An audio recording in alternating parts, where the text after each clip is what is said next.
Right. Hands up anyone who's not bothered to turn up for the second half. Oh, great. Oh, yes. This one here, this one. Right, before I launch back into it, first of all, I want to apologise for the fact that it's been a bit clunky with this. This is Chris's laptop, not mine, and somehow my mouse doesn't function that well with his laptop. I can't understand why that would be, but it seems to be the case. So I actually skipped past inadvertently this slide for the interval, so we've actually gone into the second half a little bit, but it's not a big deal. But before I continue, and you'll be pleased to know that this second bit is going to be a little bit shorter than the first bit as a result of that. But thank you. But before I launch into that, Chris and I were talking at the interval there, and do you want to just recap what you said to me, Chris, about currency. About currency, yeah, you got. Please say that. Okay, it's just something I've been thinking about recently.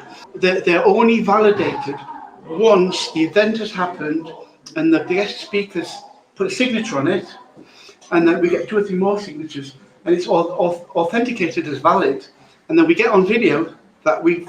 It's a good job I'm recording this. I'm glad I didn't live stream this bit. No, right. So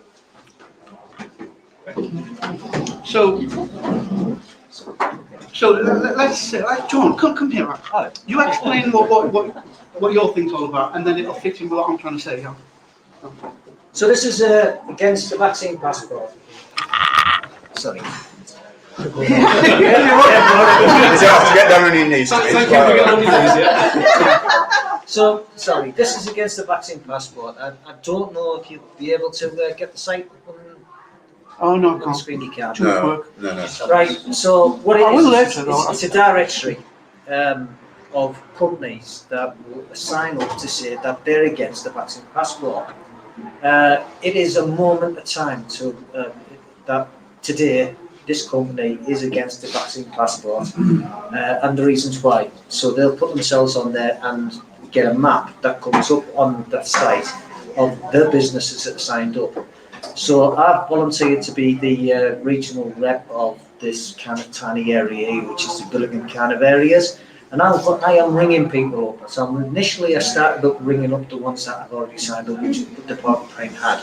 And Paul invited me across here after we've made a short video of what's in it. And I'm going to put that on the site. And then I'm going round the place, ringing around the place and talking to people and saying, will you sign up to be against the vaccine passport?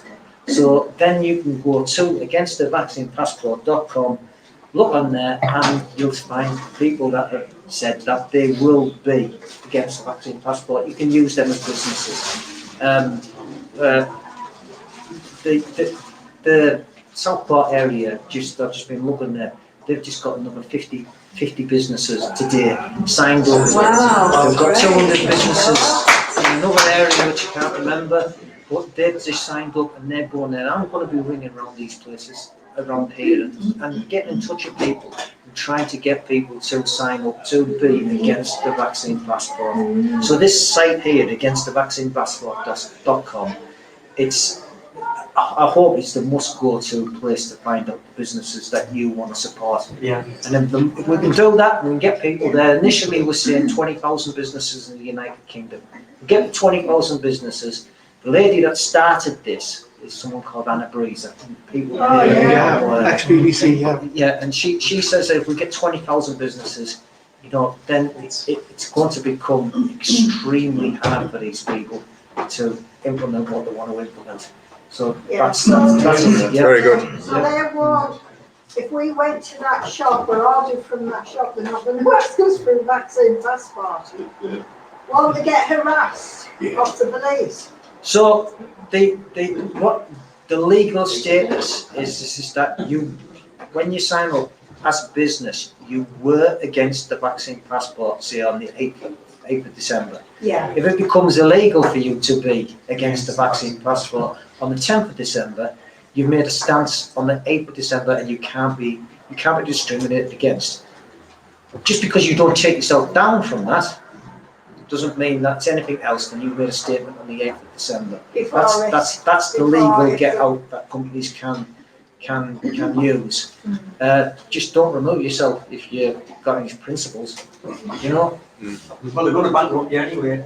So Yeah. well, it's now or never. Has got nothing to lose. Nothing to lose. I think Just as a last one, I've got a business, Tickside Wellbeing, Green Tea. Can I put some bottles on there, please, table?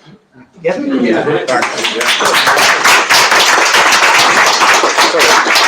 did that have to do with it? Well, it links in with what I'm saying. Okay. If we've got like a database of local people providing services, then and we've got this voucher, this voucher that we can pass between ourselves, that voucher has some value, and I don't know, this is where people get confused. It's like, well, what is it? Is it £10, £20? Well, this is just work in progress. This is what I'm thinking at the moment. I want people to think about how this could possibly work, right? But I'm thinking that we create something of real value. We put it on the internet, and we know that it's got a history. So when you do a transaction, like let's say I want to get Eddie, he's a plumber, he wants to do some heating, whatever, and we agree like a price which would be in pounds, but we're not. We're going to use it as in the voucher, and then that's like a history, and then so now who has the voucher? Right?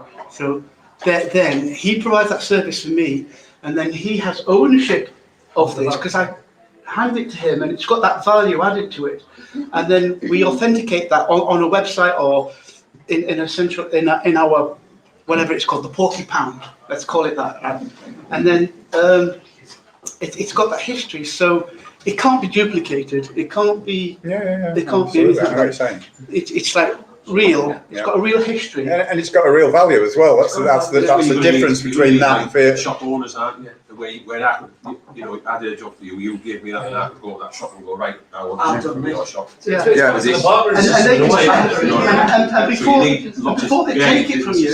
And before they take it from you, they can check online. Well, yeah, it's got an audited history and everything. It's real. It's like a monetisation of the barter system.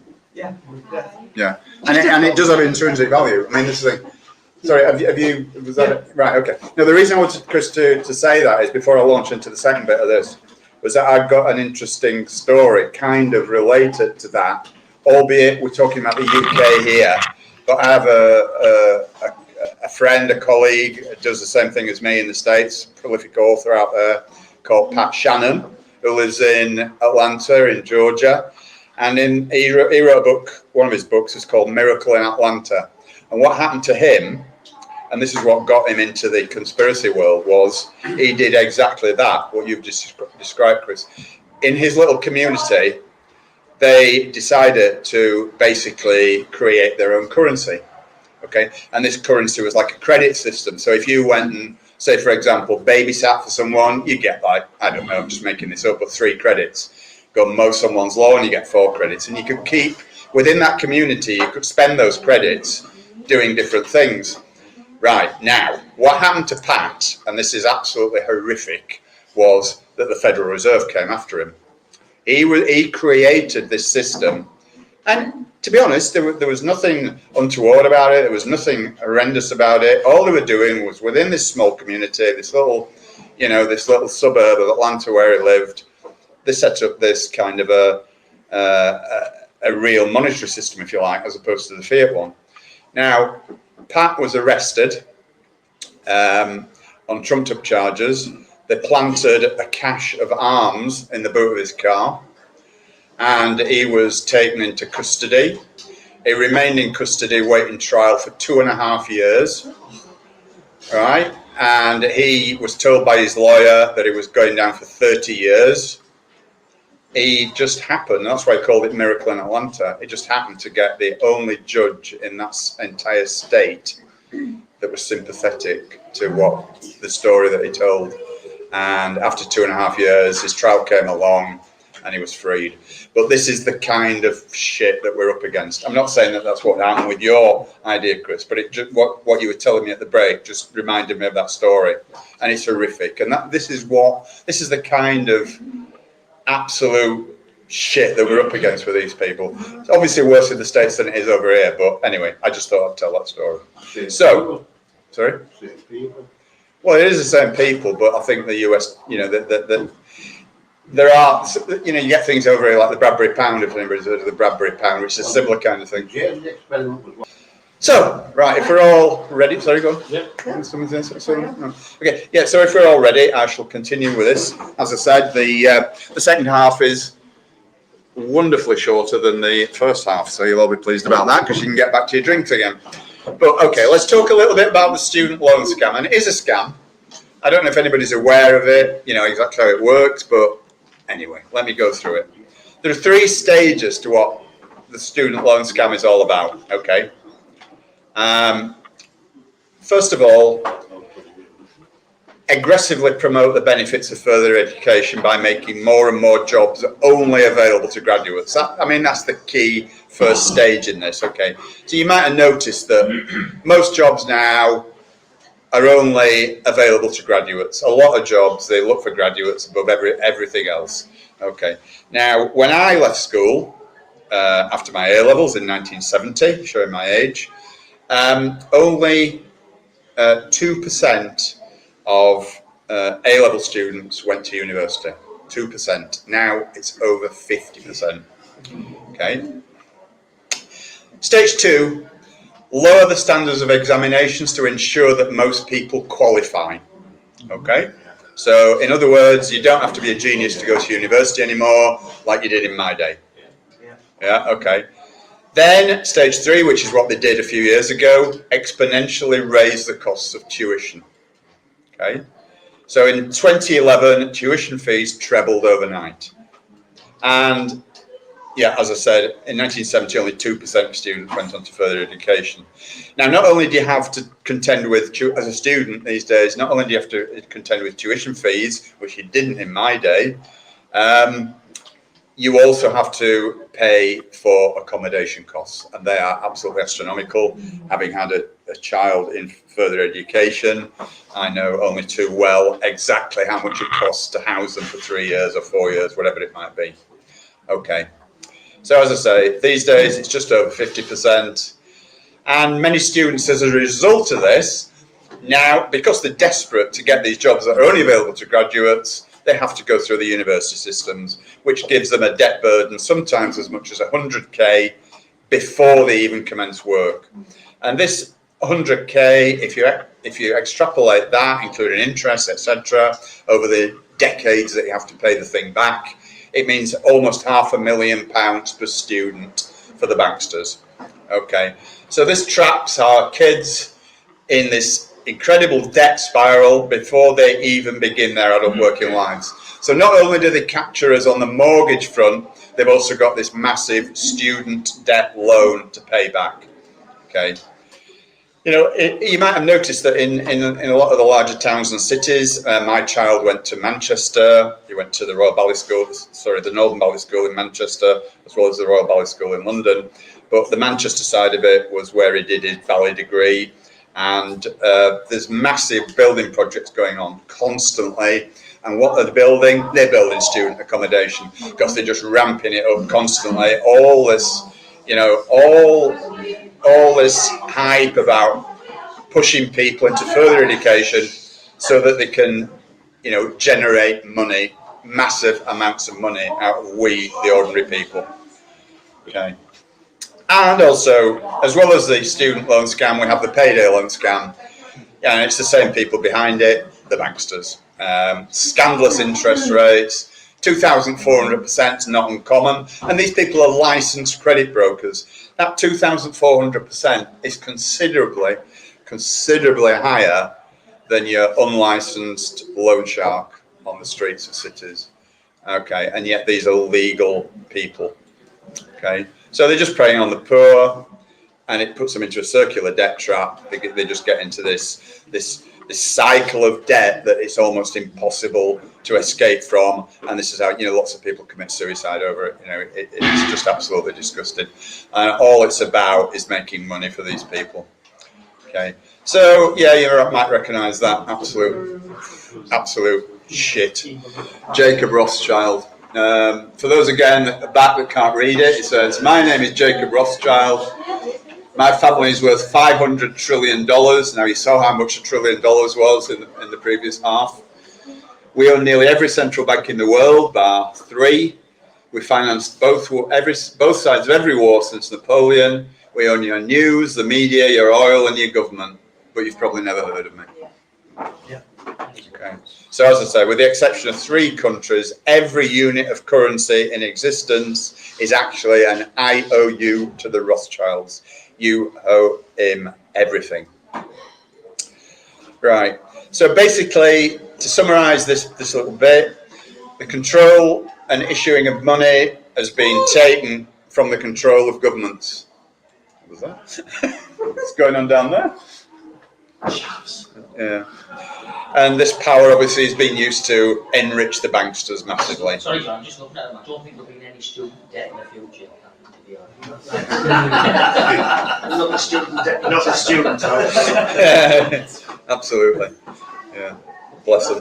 You notice how that thing with the student debt, you know, and I done that, it was during the London riots and all. You notice that kicked off them false riots. Oh yeah, when they done that, yeah, it was done behind that. Oh right, okay.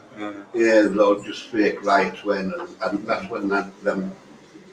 Yeah, okay. Yeah. So 2011, yeah, right. fake riots. Yeah. So this gives them the ability to maintain this grip on the world. It keeps populations like you and I, everyone in this room, everyone in the world, keeps us all under control with debt, which is obviously the idea, and they can start wars and invasions in the guise of preventing terrorism, all in the name of God. What do I mean by that? Gold, oil, drugs. This is exactly what they do. Okay, and of course, sorry? Yeah, yes. Yeah, grossly enriching themselves in the process.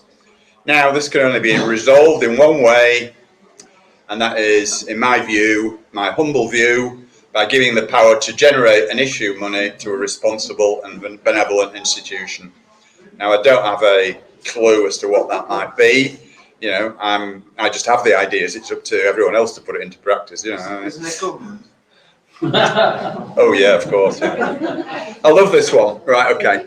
Iceland's president explains how his country recovered so quickly from the recession. The government bailed out the people and imprisoned the banksters, the opposite of what America and the rest of Europe did. Yeah, which is what did happen in Iceland after the 2008 crash. Did they physically remove their parliament from power? They went in force. I don't know. I know that they put the Icelandic bankers in jail. I know that. Yeah. I know Cameron put them down as a terrorist government, so didn't he?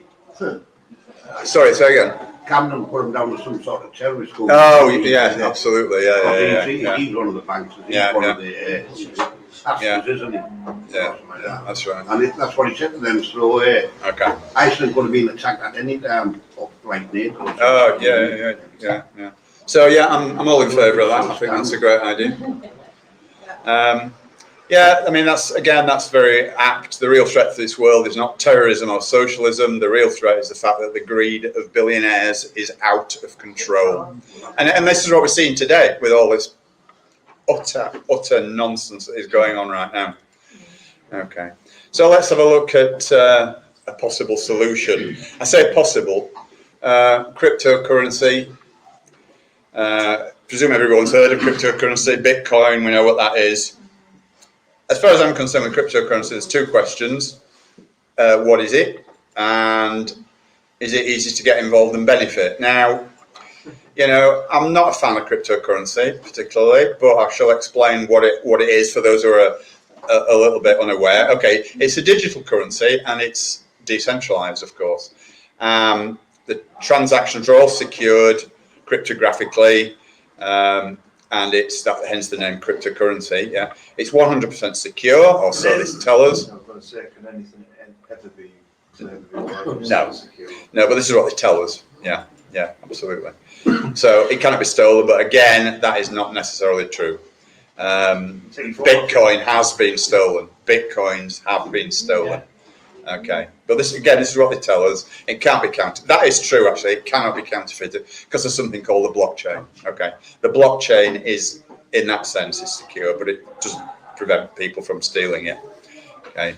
Now, Bitcoin, which is obviously the most famous one, everyone's heard of Bitcoin. There are hundreds of other minor ones, but Bitcoin came about in 2009.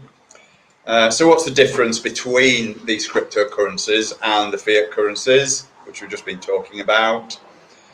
Well, for a start, again, I don't know how many of you are aware of this, but all the money that you've got in your bank accounts, do you know that you don't actually own that? No, you don't own that. The banks own it. They are legitimately entitled to refuse you access to your own money. Okay? It is, as I say, it's the bank's property. It's not yours. They only give it you out of the goodness of their hearts. If you go and withdraw money out of the cash point or go over the counter in a bank, it's only at their discretion. How can you insist on it being given to you? Is there a way? No. No, the law is totally on their side. Yeah, the law is totally on their side. It is their money. They only give it you out of the goodness of their hearts, basically. They've got no goodness in their hearts. Well, no, but I mean, if the shit hits the fan and there's a run on the banks, they will refuse to give you your money. So just beware. I mean, again, it's not up to me to advise you what to do with your money, but I would certainly, if I were you, if you have a sizable amount of money in the bank, I would seriously consider alternatives. I would suggest that a box under the bed is more secure than the bank. John, I can confirm that because it's just taken me 3 weeks to get a lump of cash out of Yorkshire Bank. I'm not surprised, man. I had to go through questions, where it came from, oh yeah, where's it going to, yeah, where's it going, this is none of your business. Absolutely. Can you not do it digitally, why do you need it in cash? Yeah. So, and they said we can't get an amount of cash for 3 weeks, so you have to wait. Yeah. Well, similar story. I've got a mate in Scarborough, and his father-in-law went to draw 25,000 out of, I think it was Barclays in Scarborough, and they called the police. Seriously, they called the police.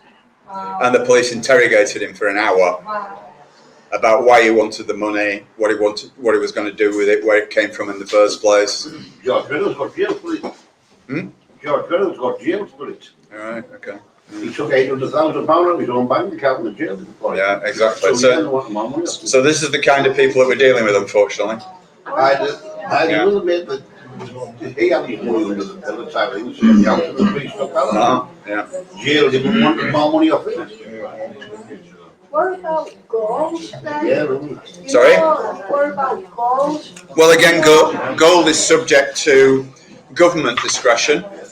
Read into what you will by government. But in 1933, for example, America requisitioned every single piece of gold in the country.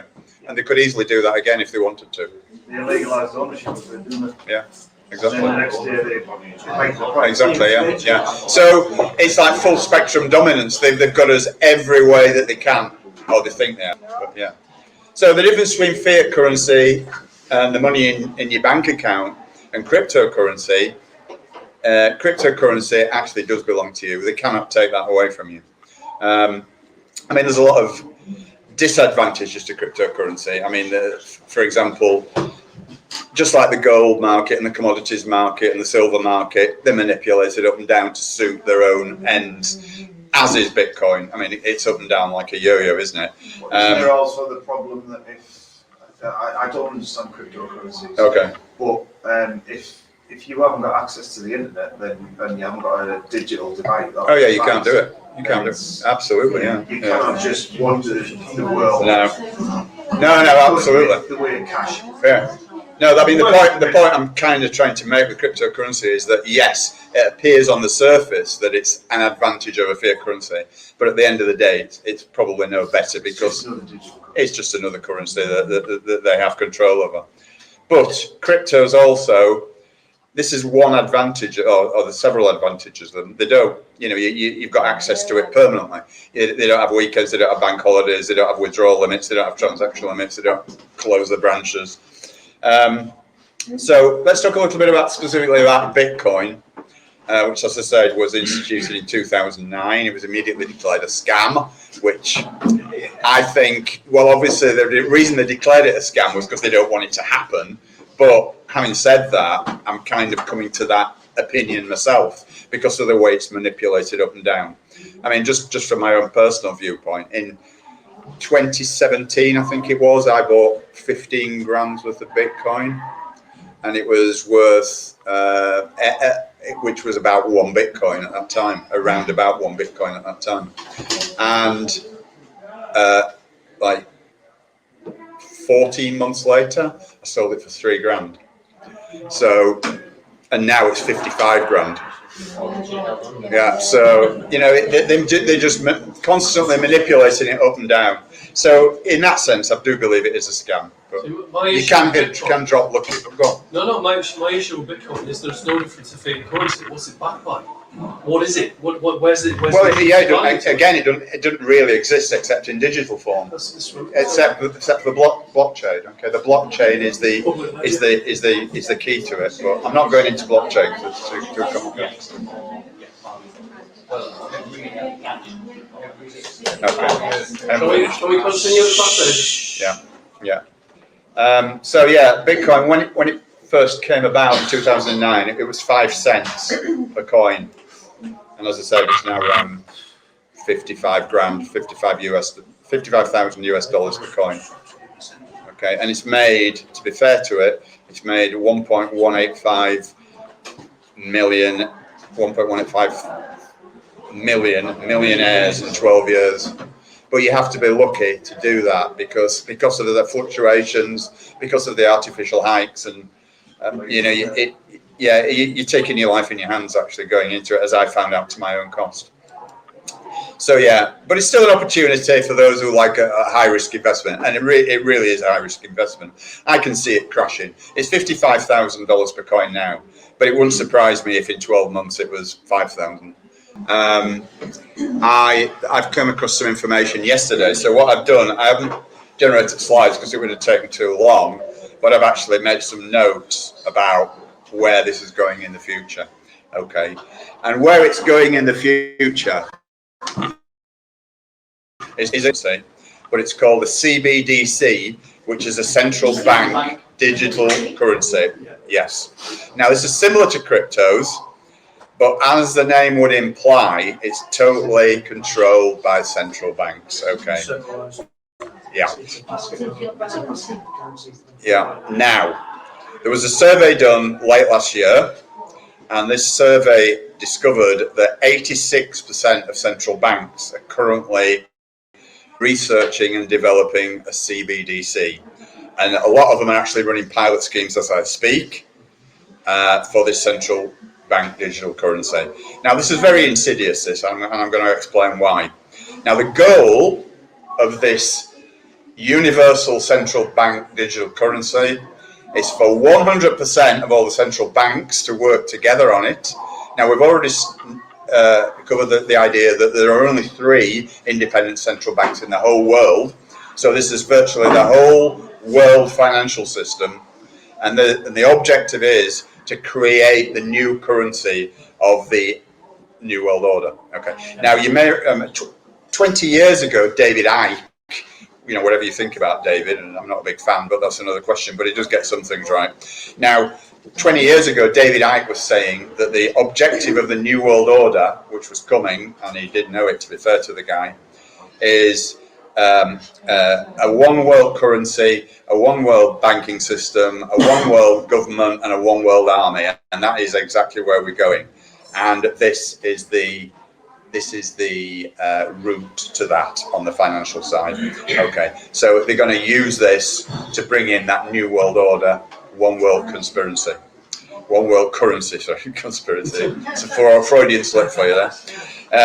So basically, there will be an app on your phone. This is what they're planning, and you'll receive credits for carrying out certain actions and debits for certain others, such as minor transgressions or misdemeanors of some kinds. And this is exactly as goes on in the current Chinese social credit system. And this is what they're modeling it on. Now, businesses will be incentivized to buy into this bloody madness. And of course, this can be used then to totally modify your behavior. And what I mean by that, that it will incentivize you to fit in with their agenda by crediting you when you do what they want you to do and debiting you when you don't. And it goes without saying that they will be collecting and storing masses and masses and masses of data on your movements, your purchases, and your preferences. And furthermore, you'll be restricted from travelling if your score is not at a certain level, and not be able to purchase certain goods or services that are not approved by them. So they will record exactly what your purchases have been in the past, and based on that algorithm, they will either restrict you from buying what you want to buy, or they will allow you to if you've been a good boy or girl. Yeah. Like Christmas, like having Christmas. Yeah. And taking this a step further, our old friend the climate crisis now rears its ugly head again, because let's say, for example, they deem that meat is bad for you and has a negative impact on the environment, then expect your score to be deleted if you buy to be debited if you buy meat. And eventually, if you buy too much meat, you'll be totally blocked from buying any more. Okay, this is just an example, but this is the way it's going. But if you buy something like celery or lettuce or something they regard as being healthy and good for you, that'll be deemed positive and your social credit score will be enhanced. Again, it's behaviour modification, and it will be used to control every single aspect of your life. So to repeat, there'll be a truly staggering amount of data collection going on and analysis based on that data, which will lead ultimately to totalitarian control of all our lives. So in conclusion to this future section, this is the world that we're going to have to look forward to. This is if we allow them the free rein to go down this route without any kind of a whimper. So we've got to make sure that we don't do that. The smart meters are tied in on that and all, aren't they? Well, yeah, everything is, yeah. Are you up for questions? Or No, I haven't finished yet, man. I was just finishing that section. I'm nearly there, so don't, you can all get your drinks replenished in a minute, don't panic. Yeah.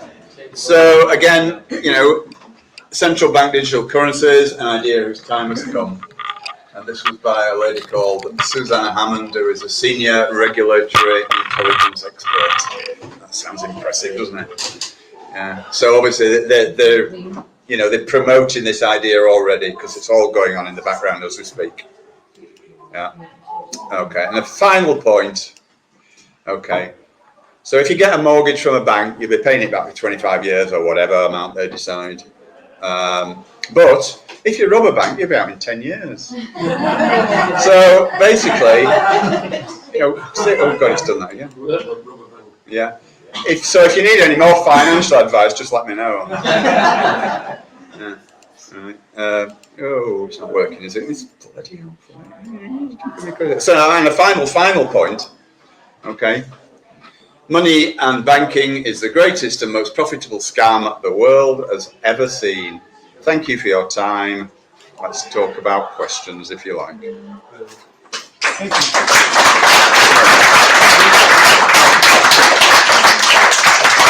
So if anybody's got any questions, please fire away. Yes, sir. So you talked about fractional reserve currencies. Yes. The idea is that £1, and then you can sort of lend that out and it becomes £10. Mm-hmm. Yeah. I've heard a lot about velocity. Yeah, you mentioned that before, but I've not come across that term. Right. So basically, what that is that this only works if you get velocity in the market, so that you get a whole lot of money, and there's a lot more money goes in there, lot more money, and it all sort of goes up there, almost like a pyramid scheme. Right, with you. And then well, fractional reserve banking is a pyramid scheme. As long as it's doing that, it's kind of all right. Yeah. I just, I wanted your opinion on this. I'm talking about something. Well, I've not come across that term before, but what you're saying actually does make a lot of sense. I mean, that's the only opinion I can give, really, you know. So if anyone wants to do any further reading and listening, there's a guy called George Gammon on the internet for himself called this. All right, okay. So hey, that's just basically all that. Okay. What's his name? George Gammon. George Gammon. Can you spell that? Gammon, like Oh, okay. George Gammon. Yeah. And it's similar, not too different to Porky Pound, but that's another Gammon. Anyone else got anything? I think it was a guy called Michael Tillinger. I think people might have heard of him. He's quite a good researcher from South Africa, and he did exactly the same thing. Yeah. With the Umbondo in South Africa, where he challenged them, and it took him years to get through the course, and they tried to kill him, and they burnt his officers down, and everything. But he ended up in exactly the same situation where he took those mortgage people to court in South Africa, and they had to hold hands up and say, we didn't actually have the amount of money to lend out to these people yet. We were repossessing the houses. Exactly. So it went for him. Now, I don't know if that's progressed in South Africa. No, I don't. I remember hearing about that, mate, yeah. But I mean, again, it's a point worth making, and that is if there is a run on the banks, and everybody, as has happened before in the past, especially in America, and what I mean by run on the banks is that everyone just suddenly decides they don't want the money in the bank anymore, so they all queue up. There's rumours of a massive financial collapse, so they all dash to the bank to get the money out. There's only 8% of digital, of the amount that is in digital form in your bank account available in physical cash. So, exactly, well said. Yeah. Can I ask, Of course. what is do you think we're going down the road of digital currency? Oh, absolutely. If they get their own way, yeah, absolutely, yeah. Back in the day, what we can give each other, the knowledge we can give each other, is that coming to the forefront? 50% of all dollars were created last year, in the last 12 months. They've been created in the last 12 months, and what they're doing is they are producing such a bubble of debt, because what they're doing is they're going buying all these treasury bonds from all sorts of countries with money. It's not money, it's currency that they're actually just creating out of thin air. It's worthless paper, It's basically. just worthless. But how can you change people's minds? Because we've been born from day dot, and now we are living in an age where it's consumerism. I want the nicest house. I want the best clothes. I want the best car. Mm-hmm. Oh yeah, you're right. Nothing. You're right. I've got nothing, but I am a millionaire here. Good for you. Who wants some? Well said. Yeah. No, I mean, to answer your question, how can you kind of get people out of this mindset? It's very difficult, but the only way you can do it is by coming to things like this and inviting people along who are willing to come. I mean, you can always as the saying goes, you can lead a horse to water, but you can't make it drink. Yeah. But I believe in, if we're all of the same mindset here, it's kind of an echo chamber, isn't it? What we need to be doing is bringing people along who are willing to listen, and then we grow the movement in that way. That's my own personal view. It's not easy. No, it's not. Just thinking there, if there was a community of They've got nothing. Yeah. or would that be illustrated or? Well, probably. I mean, this is what we're fighting against. All we can do is do what we can, and Do we need to ask for permission? Do we need to ask for Well, permission? they've got the army, haven't they? and the police. But if you look at what happened in Romania in the 1980s with Ceausescu, the dictator, he ruled the country with an absolute iron fist. But what happened was, first the police turned. Okay, so the police realised what was going on. And then secondly, the army turned, and once that happened, it got nowhere to go. It was screwed. Well, hasn't Italy and Austria, haven't their police and military sided with the people? I would suggest only if it has happened, maybe only some of them. At the moment. Yeah. That's why we need to build up this knowledge and understanding now. Yeah. The more knowledge and understanding we've got, that we can survive if we have our own little small, like 50 people, 150 people communities. Then we've got everything we need to survive. The problem I see at the minute is that there's some people who are aware of this stuff, and they've got friends who are high up, relatively high up in the police, but they don't dare broach the subject with it. Yeah. Not for fear of any authoritarian backlash, but they don't want to lose them as a friend. And I'm speaking of my wife and her best friend. Okay. Her best friend is an inspector in the police, and she won't talk, even though she's a believer as much as I am of what's going on. She will not talk to her friend about conspiracy theories because she doesn't want to upset her. And even when she comes to visit my house, I'm not allowed to talk about this shit. So we've got peer pressure. Yeah. The thing is that this is now endgame, right? So we make our move now. If the police turn to us now, we will back them. This is endgame. It doesn't matter about your reputation, it doesn't matter about your previous income or what your profession was or your culture. It doesn't matter. That's all going to go. In the next 2 to 3 years, it's gone. We turn now. We gather now and we band together. Otherwise, we are fucked. Well, I mean, part of the problem is as well is of course that people like working in the NHS, doctors, nurses, all the rest of them, the police, the military, they're scared of losing their livelihoods. They're scared of losing their families. Their incomes. So a lot of them even. I hear that all the time. Now I work within the NHS. Right.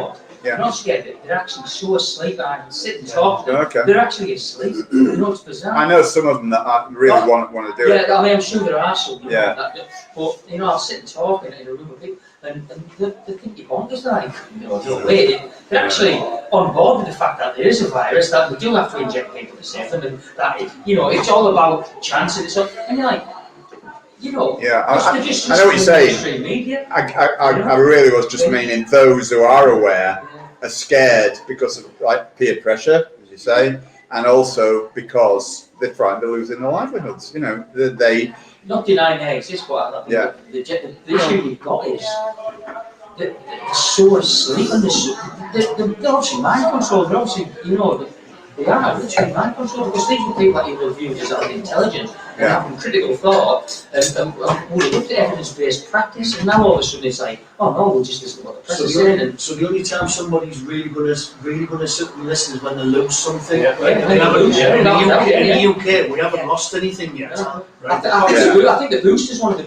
bizarrely enough, considering I get totally against the injections, the boost is one of the best things to come along because it is starting to make people go, no, I'm not going any further, and then you can engage, and that's one of the things, that's where we are at this moment in time. This might be the only turn now might be when I'm seeing it work, and I still work with the cops, so I've seen it now that they've had the 2 jabs, and now it's the boosters really start to piss them off because it's like, I've done what you've asked me, and now you want me to do another one. Yeah, and another, and it'll just go on forever and a day. And it's how you're still making me wear a mask at work constantly. You're still making me distance. You're still making me do all the shit that everybody else has to do. Yet I've complied. Absolutely. So that is the only we've got to reach out to that and hope that comes back to us because they need to be with us now.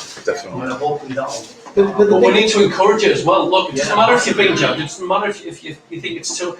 Come to people who have any idea, come to us and we will help you. Let them criticise. What's more important, your freedom or their criticism? Let them criticise. It's not my freedom. It's got nothing Well, to do with me. you've just added one more to our army.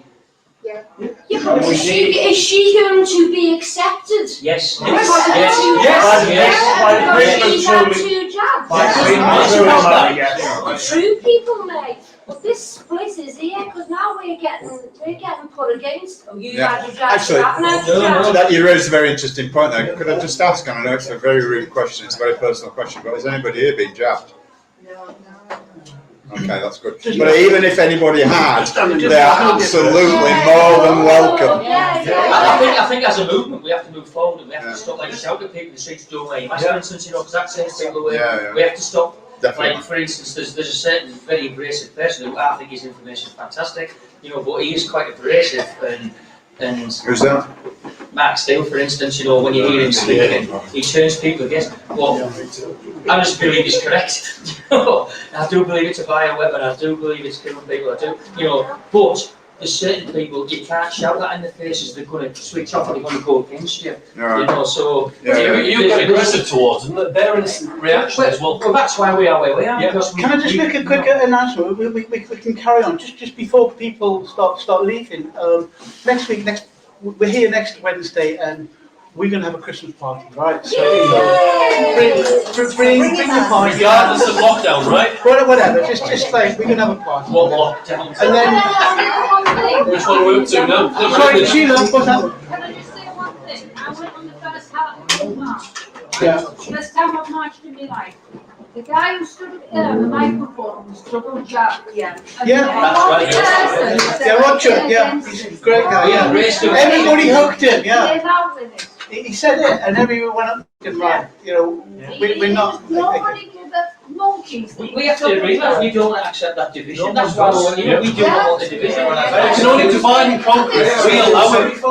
Just one more announcement before we break up the chaos. So the 15th is the last Wednesday night before the New Year. But there's on the 21st, Ruby, you're speaking. 20th. What day week is that? Monday the 20th. Ruby's giving a talk on. It's ancient ways, modern days. So it's looking at energy, foraging, and cemetery healing. Yeah. It's a resolution. You want to need to make sure you're taking care of yourself. So that's why I'm going to come and talk about. Okay, I'll put it on the email group. So this is the way I communicate, it's by email. I'm not going to use social media apart from Telegram, the post about Telegram, but email, that's the only way. So next Wednesday, Christmas party, Ruby on the 20th, yeah, which is just before the new. Yeah. Oh, the solstice is the 21st. Yeah. Can I just say, just before we do what we need to do, just thank you to John Hamer. Thank you, John. Thank you very much. Thanks everyone for coming. I really appreciate it. I really do. Thank you for everyone turning up as well, because this movement is growing regardless as to what we are told in the mainstream bullshit media. And well done to everyone here. Yeah, well done everyone. Cheers, guys. Thanks very much for your support. Really appreciate it. What's that?